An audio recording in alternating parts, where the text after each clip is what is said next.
श्री नारायण का वामन अवतार के बारे में बात करेंगे। और वामन भगवान के माता पिता का क्या नाम था? वामन भगवान को कोपिन किसने दिया? जो छतरी लगाए थे वह किसने दिया? मेखला किसने दिया? रुद्राक्ष किसने दिया था? भिक्षा का पात्र किसने दिया था? कमंडल इत्यादि जो भी थे वह किसने दिया था? क्योंकि ये सारी चीजें जगह जगह से मिली थी। श्रीमद् भगवत महापुराण में ये पूरी व्याख्या है। हमको ये जानना भी होगा, हमारी संस्कृति हमारी सभ्यता के बारे में जानना होगा, हमारे शास्त्र कितने श्रेष्ठ हैं उसके बारे में जानना होगा। जय हिंद साथियों, मैं आपका साथी रघुवंश आप लोगों के सामने श्रीमद् भगवत महापुराण के वामन भगवान के बारे में हम बात करेंगे। और वामन भगवान की यह कड़ी कम से कम आगे सीरीज तक ले जाएंगे, जिससे संपूर्ण ज्ञान आपको और हमको मिल सके और हम जान सकें कि हमारी शास्त्र कितनी श्रेष्ठ है।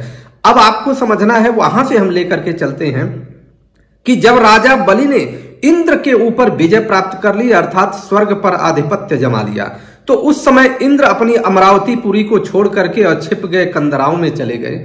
ऐसी स्थिति में, और इंद्र किसके संतान हैं? इंद्र माने जाते हैं कि अदिति और कश्यप जी के संतान हैं। इस पर उनकी माता अदिति बहुत दुखी हुई। माता अदिति को जब पता चला कि उनको उनके पुत्रों का राजपाट सब कुछ छीन लिया गया है, तो वह दुखी थी। उसी समय कश्यप ऋषि जी ध्यान मग्न थे और उनका ध्यान उसी समय टूट गया। उन्होंने अपनी बात को कश्यप ऋषि से कहा कि हमारे जो पुत्र हैं या हमारे जो संतान के रूप में इंद्र हैं, उनकी अमरावतीपुरी छीनी जा चुकी है, बलि ने छीन लिया है। हमको कोई ऐसी संतान दीजिए कि जिससे वह बलि को हरा सके और फिर से इंद्र को अपनी गद्दी मिल सके, अमरावतीपुरी मिल सके।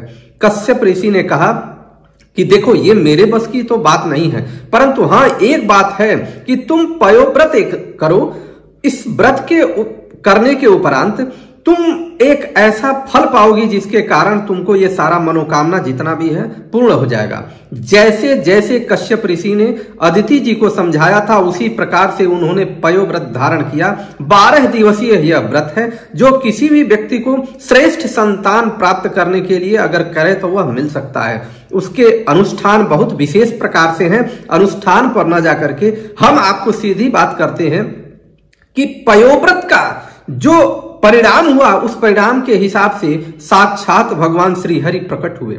जब भगवान श्री हरि प्रकट होते हैं तो उसके बाद माता अदिति ने कहा कि प्रभु आप तो सर्वज्ञानी हैं, सर्वव्यापक हैं, आप सब कुछ जानते हैं, फिर भी मैं आपको बताती हूं कि मुझे कोई ऐसा संतान दीजिए जो बलि को हरा सके और हमारे पुत्र इंद्र को फिर से उसका स्वर्ग का अमरावतीपुरी प्राप्त हो सके।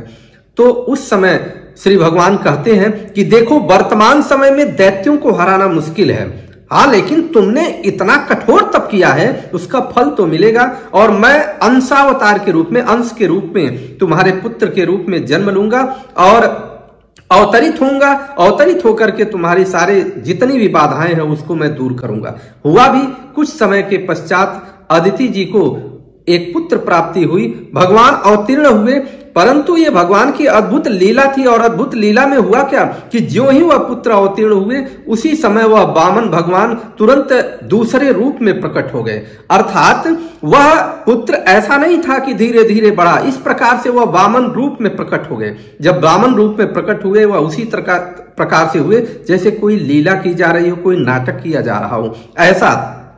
और जब वह प्रकट हुए तो उसके बाद वह तिथि क्या थी, हमें इसको भी जानना होगा कि कौन सी तिथि पर वह उनका अवतरण हुआ है। तो उनके लिए भाद्र मास के शुक्ल पक्ष की श्रवण नक्षत्र वाली द्वादशी तिथि को भगवान प्रकट होते हैं। और अभिजित मुहूर्त था, सूर्य आसमान में प्रचंड में थे। इस समय पूरा का पूरा उत्सव का माहौल हो गया और स्थिति यह होगी, पूरे ब्रह्मांड के लोग नाचने गाने लगे।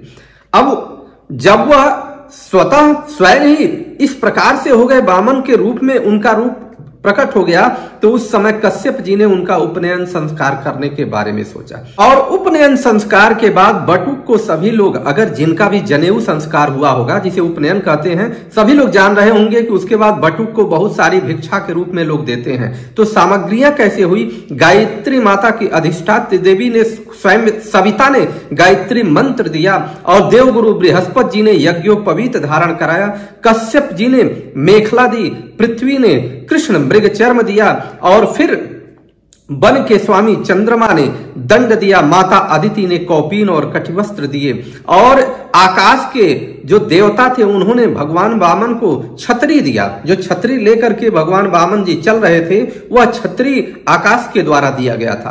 ब्रह्मा जी ने कमंडल दिया, हाथ में जो कमंडल था, और फिर कुश और सरस्वती जी ने रुद्राक्ष की माला दी। यक्षराज कुबेर ने उनको भिक्षा का पात्र दिया, और जो पहला भिक्षा पड़ा स्वयं भगवती माता उमा ने सबसे पहला भिक्षा दिया। विभिन्न लोगों ने बहुत सारे उनको ऐसे साज सामान दिए वामन भगवान को। उपनयन संस्कार के समय जिनका भी उपनयन संस्कार हुआ होगा, जो भी अपने हिंदू धर्म की संस्कृति के हिसाब से अपना जीवन निर्वाह किए होंगे, उनको पता होगा कि उपनयन संस्कार के समय बटुक को तरह तरह की भिक्षा दी जाती है, और वह जगह जगह जाकर के भिक्षाटन के लिए कार्य करते हैं। उसके बाद ही वह शिक्षा इत्यादि के कार्य में आगे जाते हैं। इस प्रकार से हमने कड़ी 1 में वामन भगवान के अवतरण की बात कही।